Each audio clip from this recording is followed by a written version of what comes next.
Bonsoir à tous. À la une de ce journal, la crise anglophone continue d'impacter sur les entreprises installées dans les régions du sud-ouest et du nord-ouest.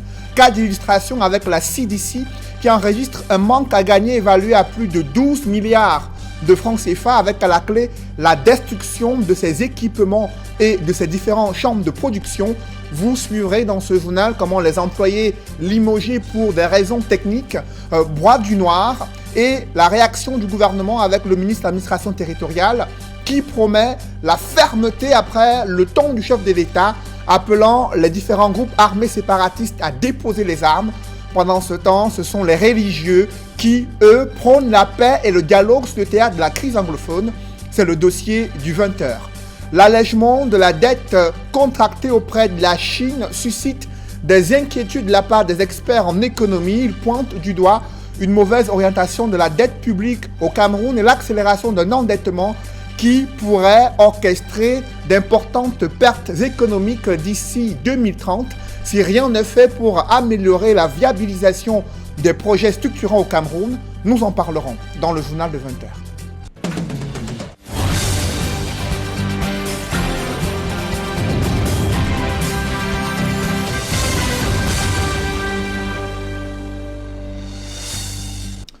Merci de suivre cette édition complète de l'information sur Equinox Télévision.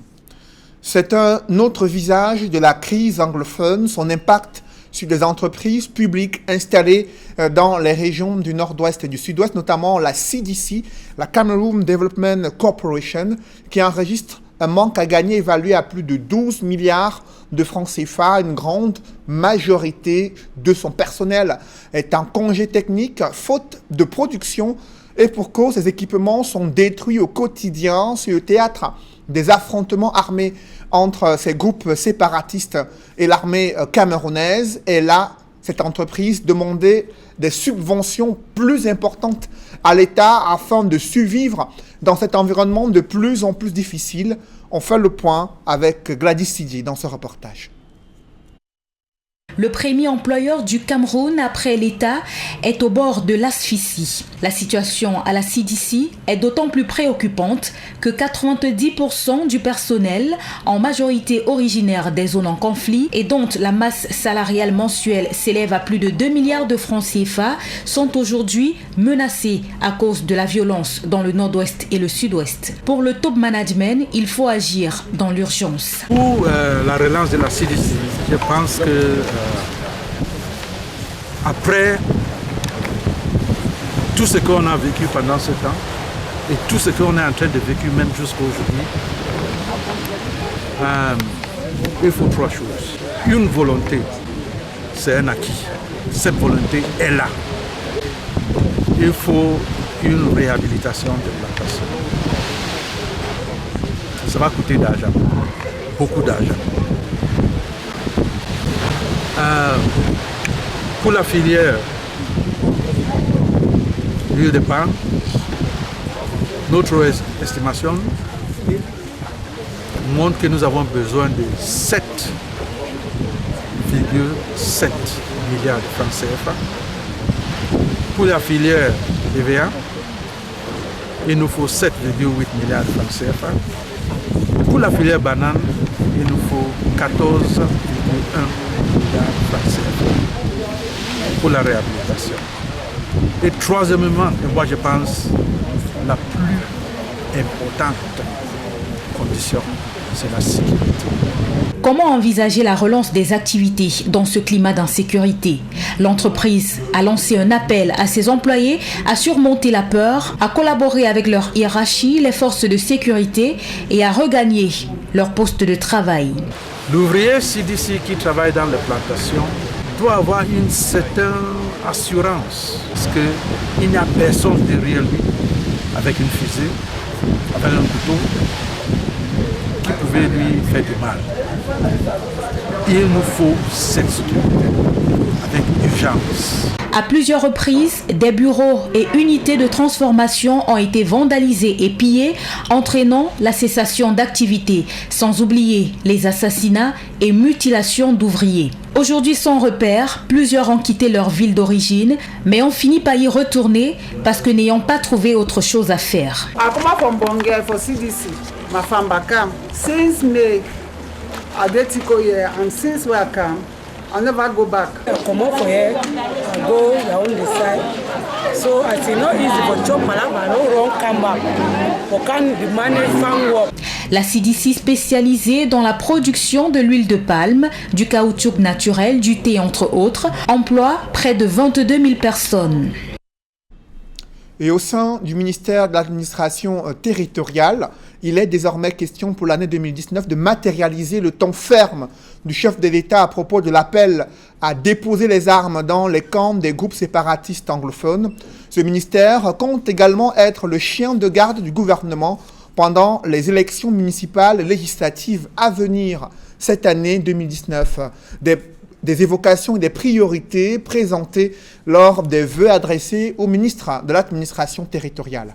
Des précisions avec Emmanuel Diop et Guy Zogo. Pour la première cérémonie des vœux présidée par Paul Atanga-Nji en qualité de ministre de l'administration territoriale, celui-ci s'est encore illustré par son style singulier. Le temps alloué à cette cérémonie a été limité à 45 minutes.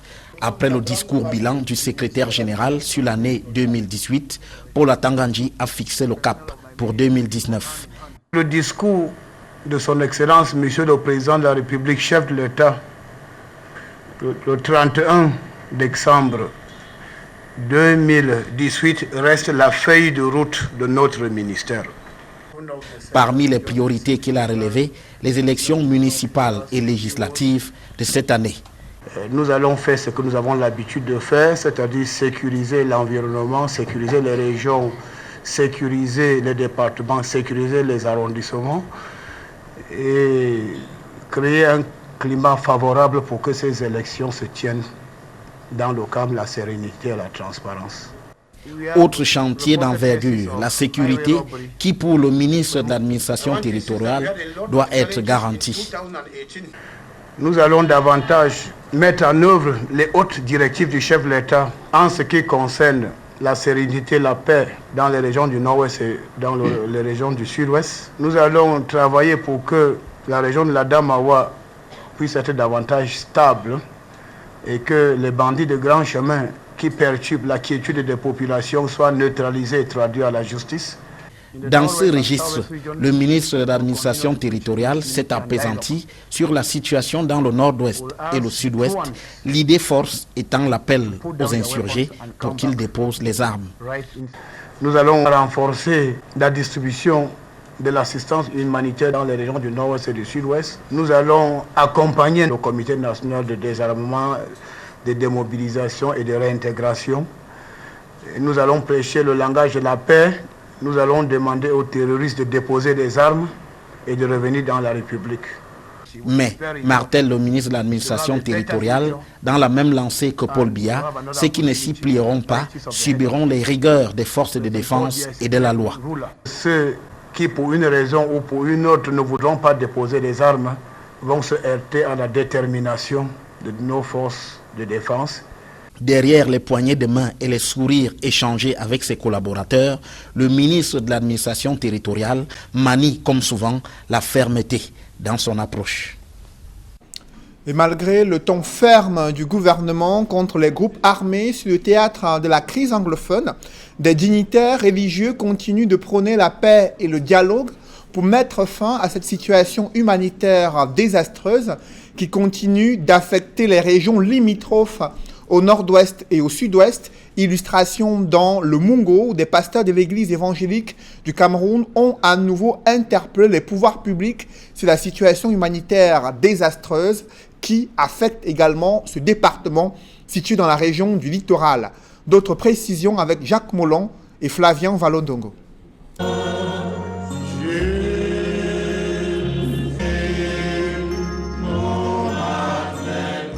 Des hommes de Dieu invoquent la puissance du Saint-Esprit pour la paix et la réconciliation dans les régions du nord-ouest et du sud-ouest. La méthode de revendication par des armes, humainement, n'est pas possible.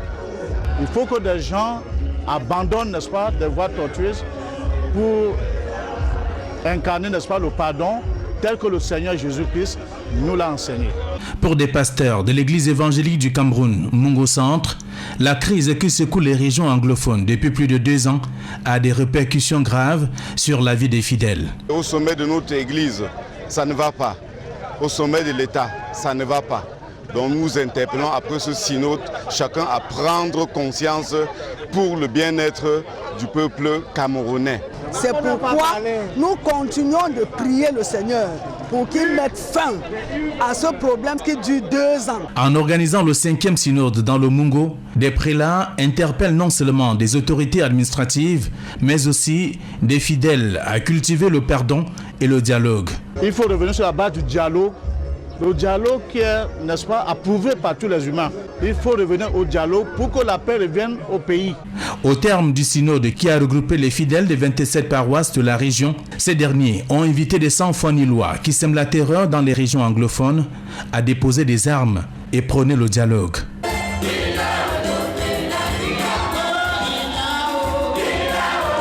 À côté des chansons religieuses, une marche de paix et de réconciliation s'est ébranlée dans les artères de la ville. Dans le reste de l'actualité, les médicaments de la rue dictent leur loi dans la localité de Ntui, région du centre. Les populations évitent les pharmacies faute de moyens financiers. Elles préfèrent à ces populations se procurer des médicaments chez des vendeurs ambulants se trouvant dans les principales rues de Ntui. Pourtant, elles sont exposées à de graves maladies et des problèmes de santé. Et les méventes sont également observées chez les différentes pharmacies installées dans l'arrière-pays. Reportage, Charles Melingui et Marcelin Gransop. En Ntui, dans le Mbamekim, la pharmacie du poteau a pignon sur rue. Pas un pas sans apercevoir des officines de fortune qui poussent comme des champignons et font courir beaucoup de patients. D'abord l'ignorance que les patients ont et puis le fait pour certains de se dire on a soigné l'autre à moindre coût. Il a trouvé satisfaction et moi également je m'engage. Il faudrait également questionner la manière dont les patients sont reçus. On vous exige de payer les droits de session avant de voir le praticien. C'est tout cela aussi qui contribue à ce que les gens vont vraiment dans la rue pour se faire soigner. Une ruée vers les médicaments de la rue que les pharmaciens reconnus voient d'un très mauvais œil. Eux qui passent quasiment toute la journée à se tourner les pouces, en voyant la plupart des patients se soigner dans la rue. Principalement les méventes, lesquelles méventes sont dues au fait de la concurrence déloyale que nous font les vendeurs de la rue. Je me retrouve à certains moments avec des stocks de produits qui arrivent à péremption parce que nous n'avons pas des patients qui viennent. Pourtant, il y a un réel danger à recourir aux médicaments de la rue. Parce que le médicament de la rue, il est parfois mal conditionné, parfois les dates de péremption sont dépassées et bienvenue à la mort. L'infection digestive, il y a même des diarrhées chroniques, des dysentéries. Il faut que les populations soient vigilantes, très vigilantes, qui regardent les dates de péremption des produits, que ce soit des produits agroalimentaires, que ce soit des produits pharmaceutiques. Impuissants et dépassés par les événements, les pharmaciens en appellent à la prise de conscience des pouvoirs publics qui semblent avoir abandonné la santé des populations entre des mains inexpertes. Parce que aussi longtemps que ces gens sont là, nous n'arrivons pas à nous en sortir. Et pourtant, nous supportons certaines charges, nous payons des impôts, nous payons le loyer et parfois même des salaires. Mais nous n'arrivons pas à vendre parce qu'ils prennent, je veux dire même les trois tiers des clients qui se trouvent dans cette ville. Le médicament de la rue, voilà une pilule très amère que les pharmaciens ont du mal à avaler en Ntui, chef-lieu du département du Mbamekim. Les populations démunies ou ignorantes y ont recours, oubliant qu'elles courent un grand danger en se soignant dans la rue. Autre problème majeur au Cameroun, c'est l'excès de vitesse observé sur les principaux axes routiers malgré la multiplication des campagnes de prévention routière et la présence des éléments du secrétariat d'État à la défense et ceux de la gendarmerie. Des accidents continuent d'être enregistrés, notamment à Melon, là où il y a eu un mort après un accident de la route. Des précisions avec Innocent Abega et Julingue Nyondé. Encore un mort sur la nationale numéro 5. Cette fois-ci, l'accident s'est produit à Melon, dans le département du Mungo, dans la nuit du samedi 19 janvier 2019. La victime est le chef de district du centre de santé de Melon.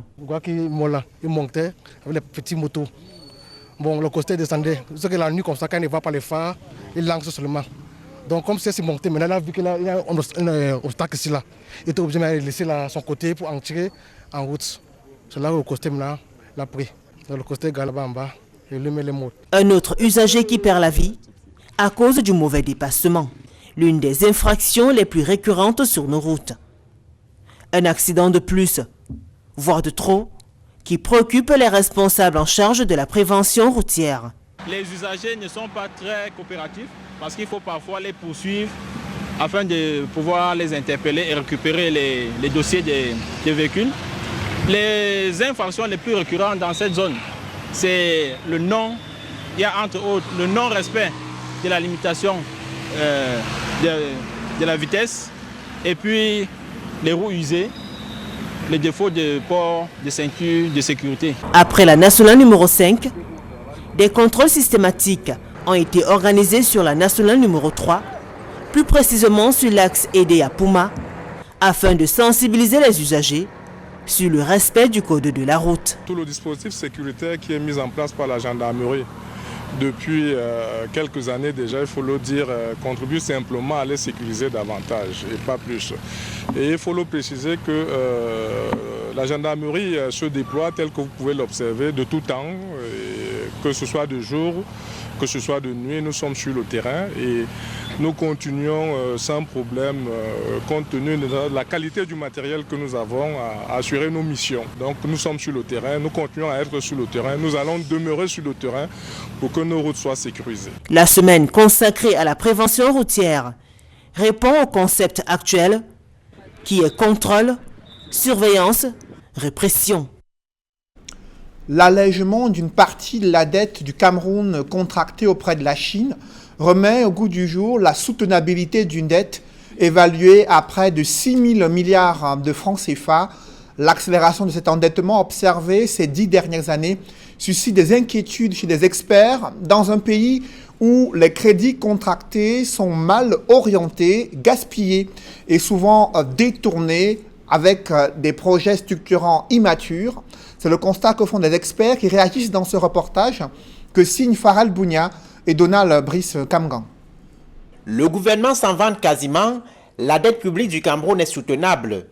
Mais si ces crédits, évalués aujourd'hui à 6 583 milliards de francs CFA, sont effectivement en deçà du seuil réglementaire par rapport au produit intérieur brut, les experts précisent que ces dettes bilatérales ou multilatérales constituent des sources d'enrichissement des créanciers en l'absence d'une banque centrale camerounaise. Ces banques chinoises maintenant vont prêter cet argent à des entreprises chinoises et ces entreprises chinoises vont fabriquer l'acier, le ciment et tout le matériel qui va être nécessaire à la construction du barrage de Manvelle.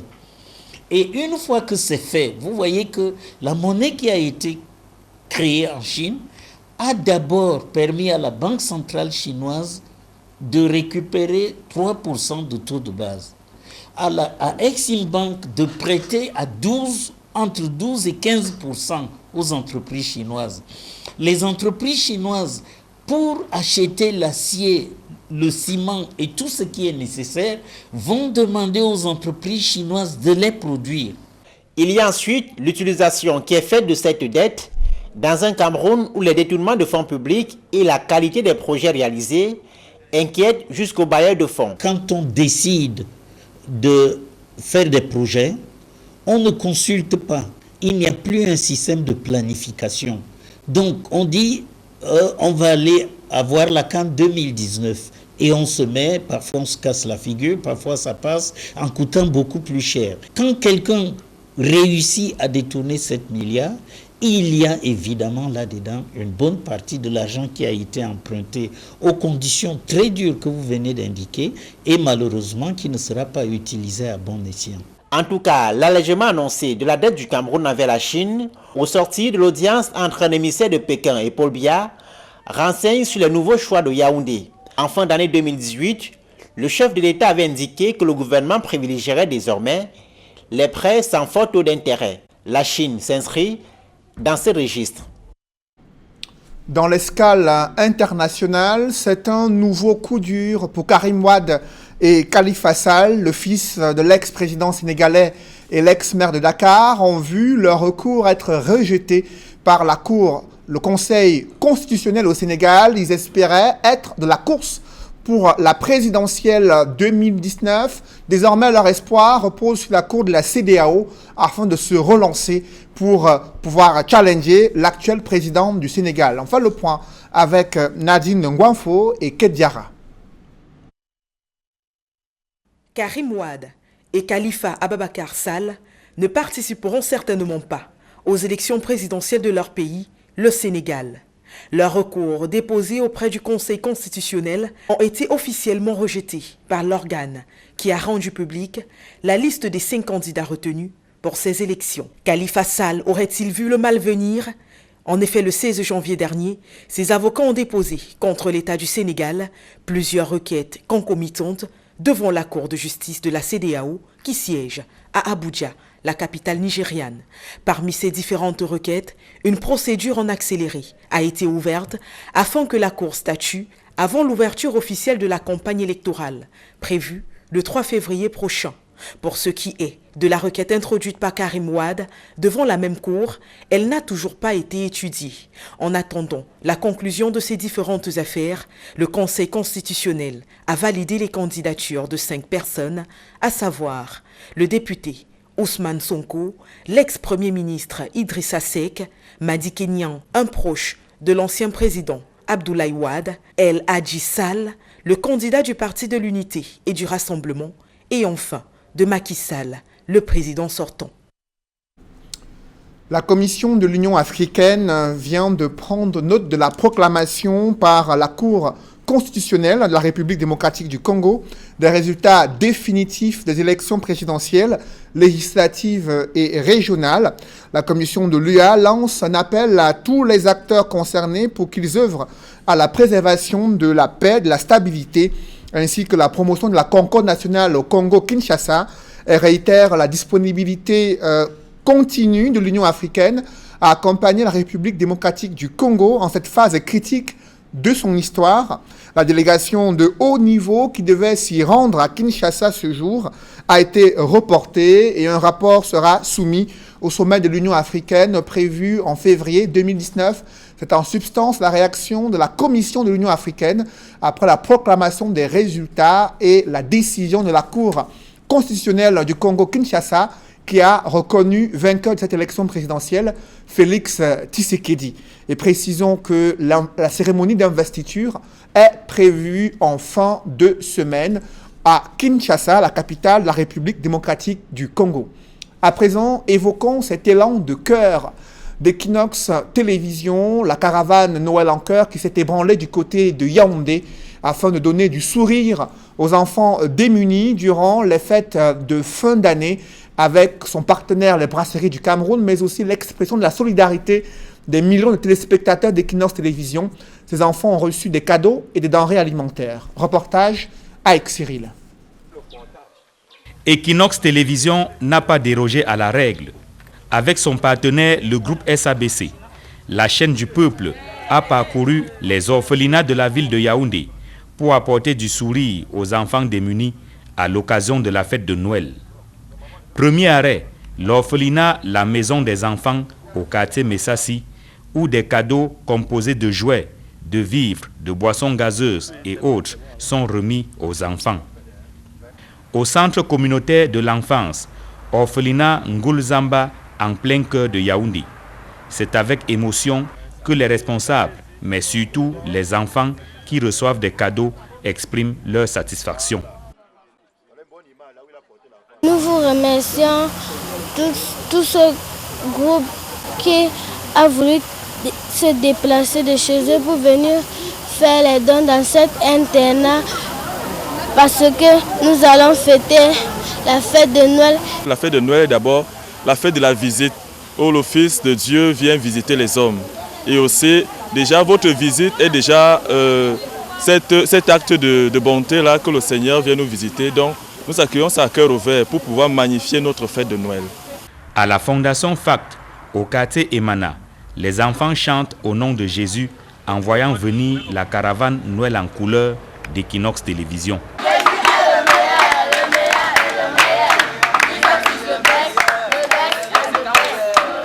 La Fondation FACT encadre également des sourds-muets. Faute de pouvoir parler, c'est avec des signes et dans un langage qui leur est propre qu'ils saluent le geste posé par Equinox Télévision.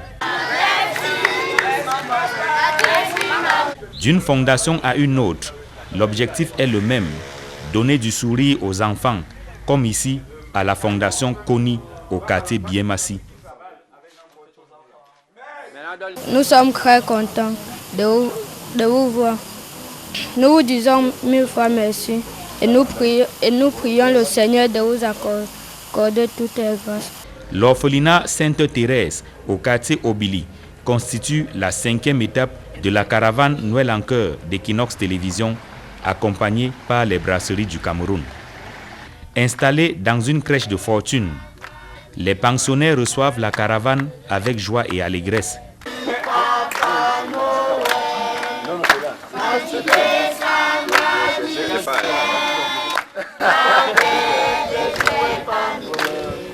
Ici comme ailleurs, l'émotion est grande après la remise des cadeaux. Je suis très émue de ce que vous nous faites tous les ans. Vous renouvelez toujours ce que vous nous avez promis. Aujourd'hui, vous êtes encore revenus vers nous. Je vous dis tout simplement merci. Merci infiniment. Que le Seigneur vous bénisse et qu'il vous le rende au centuple.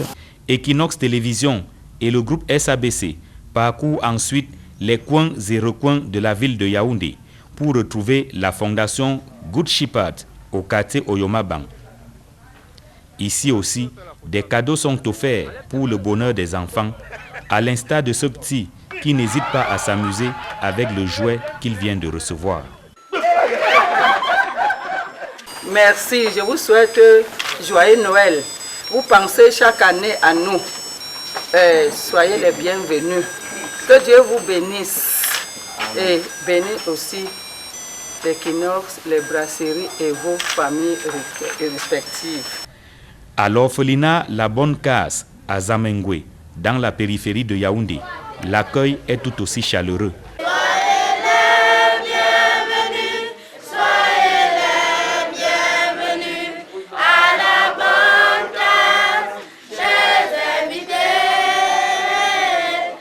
Des chants d'allégresse qui traduisent le bonheur qu'éprouvent ces enfants grâce à Equinox Télévision et son partenaire, le groupe SABC. Nous sommes véritablement à la fois surpris et heureux de voir comment est-ce que deux entreprises citoyennes peuvent, à l'occasion d'une fête universelle comme celle-ci, décider d'aller à la rencontre des tout-petits, des plus démunis, des enfants vulnérables. C'est la raison pour laquelle nous qui pensions être oubliés, laissés de côté par la société tout entière, nous sommes aujourd'hui rattrapés par deux entreprises citoyennes, j'ai nommé Equinox Télévision et les brasseries du Cameroun.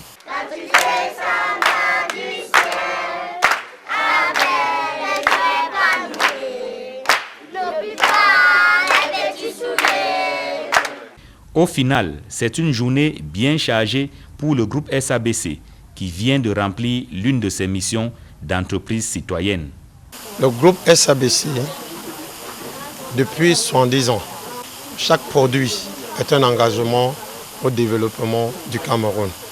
Et étant donné qu'il est une société citoyenne et qui accompagne aujourd'hui notre partenaire Equinox dans cet acte des dons que nous remettons aux orphelins. Ils sont contents de recevoir des cadeaux qu'ils n'avaient jamais eu avant et attendent qu'on continue ce geste pour les accompagner. Mission accomplie également pour Equinox Télévision qui, une fois de plus, relève le défi en donnant du sourire aux orphelins et couches défavorisées à l'occasion de la fête de Noël. C'est une logique de venir, j'allais dire en aide, mais d'être aux côtés de ceux qui sont considérés dans la société comme des personnes vulnérables. Des enfants orphelins, abandonnés, rejetés même parfois, qui ont besoin d'assistance, qui ont besoin d'aide. Et vous savez que nul ne peut être heureux tout seul. Et donc Equinox, cette année, comme les années antérieures, avec son partenaire privilégié, la SABC, a donc décidé de poursuivre dans cette logique qui voudrait qu'on soit aux côtés de ces enfants pour leur donner du sourire à travers les jouets que vous avez vus, à travers de quoi manger, de quoi laver leurs vêtements, pour que le moment venu, ces enfants aient ce petit sourire qui leur fait penser que malgré leur situation, il y a un avenir, il y a un espoir. Il y a plus de bonheur à donner qu'à recevoir. Equinox Télévision l'a compris et le matérialise à travers la caravane Noël en cœur. 7 orphelinats au total ont été visités avec le soutien du groupe SABC. La preuve que pour Equinox Télévision, nul n'a le droit d'être heureux tout seul.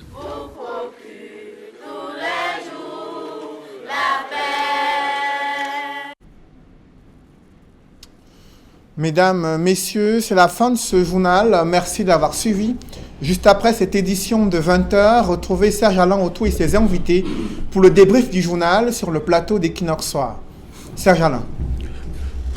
Après Joseph Kasabobo, Laurent Désiré Kabila et bien avant lui, Mobutu Sese Seko Koko Bendo Wazabanga. Ensuite, Kabila fils, Joseph Kabila, le Congo s'apprête à investir son 5e président post-indépendance. Félix Tshisekedi qui va prendre les rênes de la République démocratique du Congo et d'aucuns s'attendaient surtout aux réactions de la communauté africaine, notamment l'Union africaine, avec le président de la commission, Moussa Faki Mahamat, qui a pris note de cette décision de la Cour constitutionnelle et qui dit que l'Union africaine reste toujours ouverte, prête à pouvoir accompagner les différents acteurs dans le cadre de la résolution d'une crise post-électorale qui pourrait naître dans ce pays. Et ce sujet concernant la présidentielle au Congo-Kinshasa sera débattu lors du prochain sommet de l'Union africaine prévu en février 2019. Voilà, oui, le Conseil constitutionnel au Sénégal a validé 5 candidatures. On ne trouve pas les noms de l'ancien maire de Dakar, ainsi que le ministre du Ciel et de la Terre, sous son père Karim Wade, ne sera pas candidat. Pourtant, ils étaient considérés jusqu'ici comme des challengers potentiels du président sortant Macky Sall, mais ils ont été écartés. L'un d'entre eux est toujours en détention. Il s'agit de l'ex-maire de Dakar et l'autre Karim Wade hors du Sénégal. Ils espéraient pouvoir se relancer avec la requête introduite auprès du Conseil constitutionnel. Aujourd'hui, c'est la Cour de justice de la CEDEAO qui doit trancher sur cette épineuse question. Pourront-ils être candidats avant le 3 février prochain, date d'ouverture de la campagne électorale? Macky Sall se verra-t-il ouvrir un boulevard pour un 2e mandat à la tête de ce pays d'Afrique de l'Ouest? L'on attend de voir ce qui se passera dans ce pays. Serge Alain. Voilà, madame, monsieur, c'est l'essentiel. Equinox Soir, 2e partie, le temps du débrief. Bonne soirée à vous, Cédric. Bonne soirée à vous, Serge Alain. Rendez-vous demain 20h. Rendez-vous demain 20h. Dans un instant, la suite Equinox Soir, toujours en compagnie de nos 4 invités.